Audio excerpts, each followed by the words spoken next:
कुलभूषण यादव की। पाकिस्तान ने एक बार फिर अमन का पैगाम दिया है। दहशतगर्द कुलभूषण यादव की अहलिया और वालदा को वीजे जारी कर दिए हैं। भारतीय डिप्टी हाई कमिश्नर अहले खाना को लाने के लिए आज भारत जाएंगे और कुलभूषण यादव की वालदा और अहलिया से उसकी मुलाकात करवाई जाएगी। I am Commander Kulbhushan Jadhav.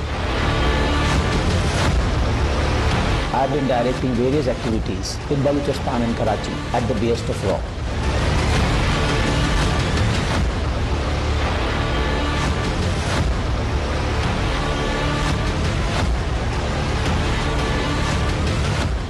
भारतीय deputy high commissioner JP Singh आज रात भारत रवाना हो रहे हैं। जराये के मुताबिक भारतीय डिप्टी हाई कमिश्नर भारतीय जासूस दहशतगर्द कुलभूषण यादव के अहले खाना की उससे मुलाकात के हवाले से कल दिल्ली में आला हुक्काम से मुलाकात करेंगे। जराये के मुताबिक भारतीय जासूस दहशतगर्द कुलभूषण यादव के अहले खाना भारतीय डिप्टी हाई कमिश्नर के हमरा पाकिस्तान आएंगे। पाकिस्तान ने कुलभूषण यादव की वालिदा और अहलिया को मुलाकात के लिए वीजे जारी कर दिए हैं। जराये के मुताबिक ये वीजे इस्लामाबाद की हद तक महदूद हैं और 3 डोज के लिए जारी किए गए हैं। गुज़श्ता बरस बलोचिस्तान से गिरफ्तार भारतीय जासूस दहशतगर्द कुलभूषण पर पाकिस्तान में दहशतगर्दी और जासूसी के संगीन इल्जामात हैं।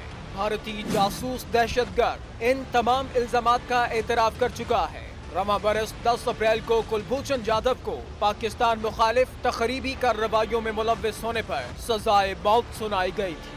I am Commander Kulbhushan Jadhav. I have been directing various activities in Balochistan and Karachi at the behest of law.